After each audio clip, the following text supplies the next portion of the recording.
Elio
Filippino. We all know Elio. Some of us got to meet him a month or so ago. I guess maybe 2 months ago now, 3, when he came to San Diego. I think this was his 3rd trip to San Diego. Most of what we import from Elio is red wine. Obviously, we all know the 4ME, the Barbacesco, the Serra Capelli Barbaresco, the Barolos, the Reservas, the San Cristoforo Barbaresco, many different Barberas and Nebbiolos that he makes. But we really only import 1 white wine from him. I think, I guess 2, the 4MEs. So last year we brought in his 2nd white wine. And that is the Gavi. And we've been carrying the Gavi now for several years, and it's really, really popular, and for good reason. Everything Elio makes is wonderful. He's a master winemaker.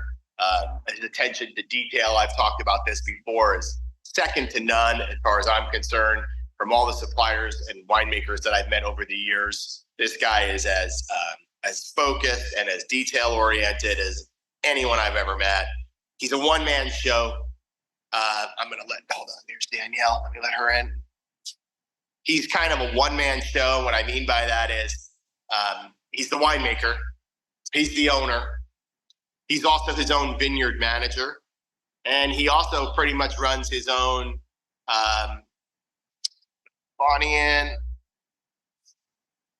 He also pretty much runs his own tasting room and his own sales organization. So if there's a guy who is busier than Elio, I sure haven't met him in the wine world. But yet he still manages to put so much focus and so much attention to his quality of his wines. He doesn't make anything in large quantity. It's all small production. It's all, I want to say his largest production is somewhere around 900 cases of any one single wine. It's his entire production size is spread out over about 80,000 bottles. So somewhere around 7,000 cases of wine, which is tiny in the grand scheme of things. And this Gavi is something that he makes every year, but he doesn't make much. Somewhere around 400 or 500 cases a year. It varies depending on the fruit he's getting. Some of the vineyard he is under lease with, some of it he owns. Gavi, the town of Gavi, which is a town in Piedmont, and it's got about 3 or 4 surrounding towns that also can produce wine under the name Gavi, is not where Elio's winery is. Elio's winery, his vineyards, his tasting room, his physical winery is in Neive, and Neive is in the Barbaresco DOCG. So quite a bit of a distance actually from where Gavi is. So the fruit that he gets for Gavi, depending on the vintage, he can buy small amounts, he buys larger amounts on good years. So it really depends. And therefore the volume he produces fluctuates a little bit. But what he does make is always wonderful. And I've tasted a lot of different Gavi. Gavi, if you've traveled in northern Italy, specifically in the Piedmont area, and any area really north, once you get north of Tuscany in northwestern Italy, you'll start finding mostly Piedmont wines, although, you do get some Tuscan wines that leak up. But for the most part, a lot of the wines that you're drinking when you're in the northwest part of Italy are Piedmont wines. And so you see a lot of Gavi and you see a lot of Arnay as far as white wines go. They are considered to be the two great white wines of Piedmont. And over the years that I've tasted Gavi, I've really grown to love the grape Cortese. And I love the style. Typically, Gavi is done almost always in stainless steel. Occasionally, you'll see a little bit of neutral French oak, meaning no new oak, used oak. But for the most part, it's usually in stainless steel. The idea is bright, vibrant, crisp, lively, summer, fresh, clean, lots of adjectives you could throw at it. But over the years that I've tasted Gavi, I keep coming back to Elio's because I think it is probably the best I've tasted year in and year out. And the reason is the intensity of it. There are a lot of Gavis out there that sort of check all those boxes that I just listed: the crisp, the bright, the acid-driven, aromatic. But they all tend to be sort of dumbed down a little bit. And what I mean by that is they don't have like an aromatic and flavor intensity that Elio is able to bring in his Gavi. And I think that's just his style.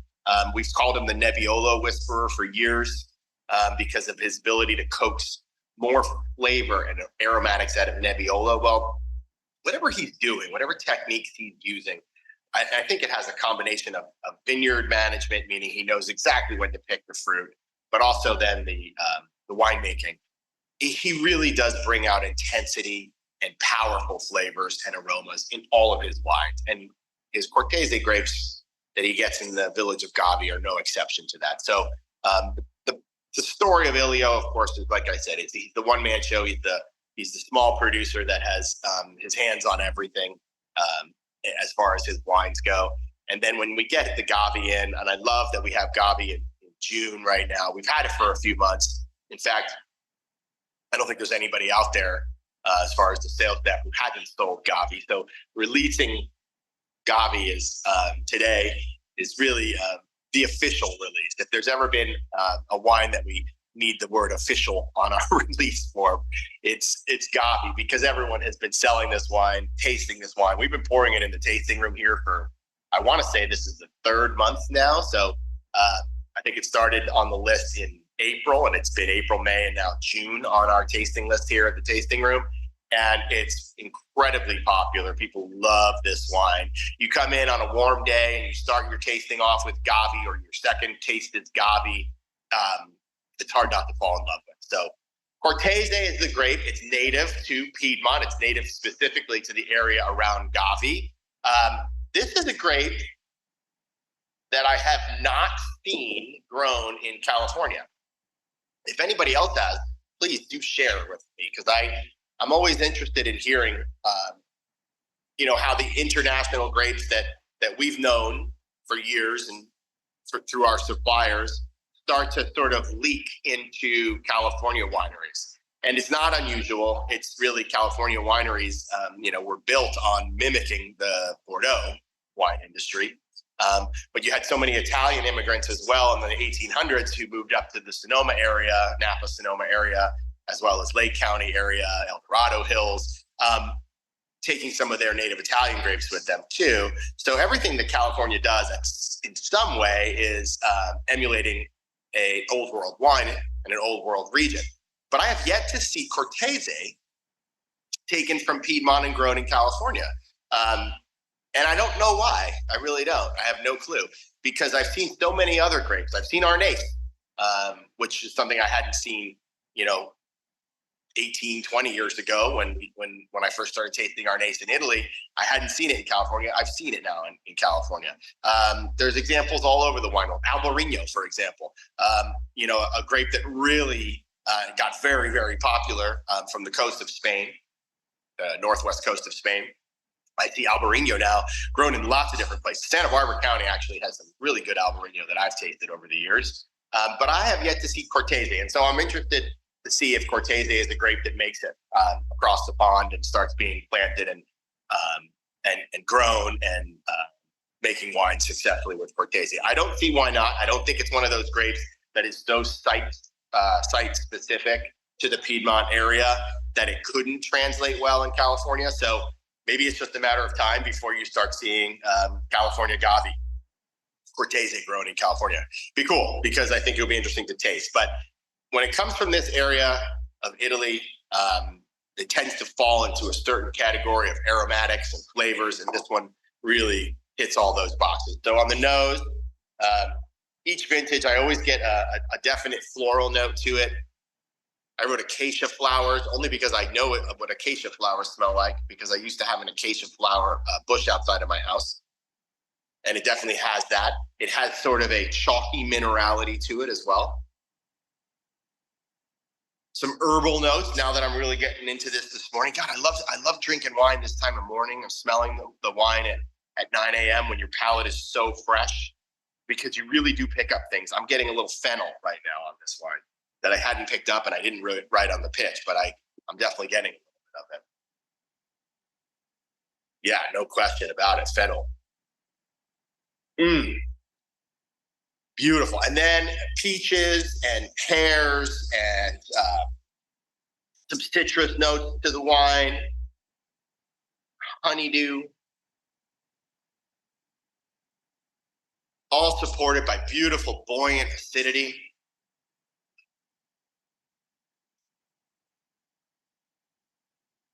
Yeah, God, that is so good. As I'm reading my food pairing suggestions, guys, there's so many foods that would go really well with this. This, like most crisp, high acid whites that are non-oaked, the food pairing is really just what you like, what you're in the mood for, because there's so many different flavors that go well with these kind of wines. These very clean, very crisp wines. They're firing up the jackhammer. I don't know if you guys can hear it yet. They haven't started pounding the concrete, but I can hear them cutting it. So it could be in for a real treat here in a moment. But yeah, the flavor profile really sort of hits all those notes that that classic Gavi has, but with the Elio intensity, the Elio turned up to 11 style, which I just love. And I think Elio is I'm not sure how he does it, but he's a master of bringing out and coaxing out more aromatic intensity than you typically find in whatever the varietal he's producing. Oh yeah, so I wrote Petrale Sole.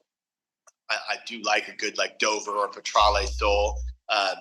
Very delicate white fish, very light, flaky. When it's fresh, and you do it with just a little bit of olive oil and garlic, maybe lightly breaded if you want to bread it, or dust it in flour, and then pan seared, give it a little crispness on the outside, and then served either with fresh grilled vegetables, or if you're a pasta person, a little side of some pasta with maybe a butter Parmesan sauce. That kind of style with this wine. But again, like I said, there's so many options when it comes to these kind of white wines, these kind of crisp, non-oaky white wines. So you could do this with a chicken Caesar salad, a shrimp Caesar salad. You really could go anywhere with this. Ceviche would be really good. Sushi, really good.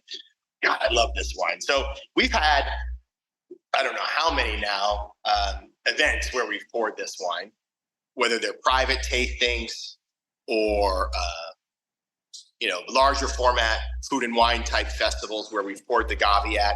And we always wind up with people buying it right there on site at the tasting, because when somebody tastes this wine, they fall in love with it. They want to know where they can get it. Obviously, you can't get it in the stores. It's through us. And frankly, you don't see much Gavi unless you really go to a nicer wine shop.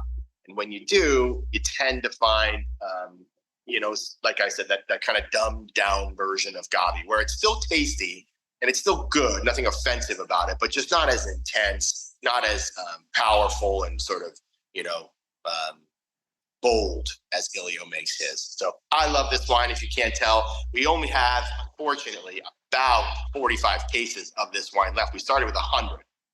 So we've sold more than half of the wine already prior to release. But there's about 40-something cases left, right around 500 bottles left of this wine. I don't expect it to last. Gavi sells quickly, especially now that everyone is tasting it with me and has their sample and so on. So who else is either drinking it over the weekend or recently? I know everyone has tasted this wine at some point. So share, please. Somebody. Hi, Larry. I'm tasting the wine and sharing it, and I love it. It's really a good wine. And the price is right, and I've been sharing it with friends, and you know, It's hard not to like it, right? it's hard not to like it. Yeah. People really like it. People Yeah. really love it. And I think you don't have to just like sort of be very pigeonholed on who you recommend this to. It doesn't just have to be crisp Italian white wine drinkers, right? People who love the crisp, clean whites. Because of the intensity of this wine, I really think it transcends that. I think people who sometimes maybe find some of the Italian whites, Grigios, even some of the Arnais, the Favoritas that are out there, Vermentinos that you see on the market, Vernaccia, they tend to be a little more subtle and not as intense. And so sometimes they're boring for certain white wine drinkers. I don't think that's the case with this Elio Gavi. Anybody else drink it over the weekend, or maybe have a food suggestion that's a little different than what I wrote down? We had it last night. Watermelon is like crazy in season here right now because it's been like so sunny and hot. And so last night we had just grilled salmon, but I did a watermelon salad with basil and feta and balsamic and watermelon. And we had this, and it was absolutely delicious. One glass turned into 3 without even trying. Like, it was just very chuggable and perfect and awesome. And then I also took it to that private Italian tasting that I did last month or the month before. And people that only liked red wines were freaking out over it. And they were like, oh my God, this is so good. I've never had a white wine that I've really liked before. And they were buying like 6 bottles and a case. Oh, Missy, we dropped you. But I'll let you back in. I saw just Missy left. I don't think you meant to leave, but you left us, Missy. But yeah, I totally agree. No, I'm here. Oh, there you go. I'm here. It just, it just glitched or something stupid. So anyway, go ahead. Yeah, no, thank you. I think that sounds delicious. The watermelon salad. My kids are huge watermelon fans. Maybe I could get them to eat more salad if I started making a watermelon salad. Who doesn't love watermelon in the summer, right? Hot summer days. Well, so Clint likes it. I just don't he likes the feta and basil. I just make like a side one for him. I don't put the balsamic on it because he doesn't like that. So he just gets like a whole bowl of watermelon with like a little bit of cheese and basil, and he's cool with it. So I'm like, okay, that's healthy. Yeah, there you go. Exactly. And any way you can trick your kids into eating fruits and vegetables at dinner is a good thing. All right, guys. So, like I said, about 400 to 500 bottles of Gavi left out of the 1,200 that we imported. Unfortunately, I'm going to have to pull it from our tasting room lineup after June because I'm sure we'll sell the rest of them here in the next couple weeks. So the last of the Gavi will be poured here at the tasting room. The good news is there's reinforcements on the way. The container that has all of our most recent Italian orders that we placed has left Italy. It left Italy last week. So it's probably at this point chugging its way on a ginormous cargo vessel in a nice air-conditioned or refrigerated container, probably chugging its way through the Mediterranean right now, about to maybe hit the Gibraltar Straits and bust out into the Atlantic Ocean and head across. I always get nervous this time of year shipping our wines because, as you guys, I've talked to you about this before, the transit is, through the Mediterranean, depending, of course, where it comes from. If it's coming from Italy, it goes through the Mediterranean. If it's coming from the southeastern part of France, it's also coming through the Mediterranean out Gibraltar. But if it's coming out, on the west coast of France and Spain, obviously it's right into the Atlantic. But this time of year when it hits the Atlantic, it is hurricane season. I mean, I don't think it's officially hurricane, or maybe it is officially. I forget if it starts in June or July. But I always get nervous because I've watched too many videos of these container ships going through hurricanes and watching like 50-foot waves come blasting over these container ships and knocking containers off into the ocean. What I have heard from my contact at our freight forwarding companies is that refrigerated containers tend to be in the middle of the ship because they need to be plugged into the main source of power. And then the other containers are stacked up higher around the refrigerated containers.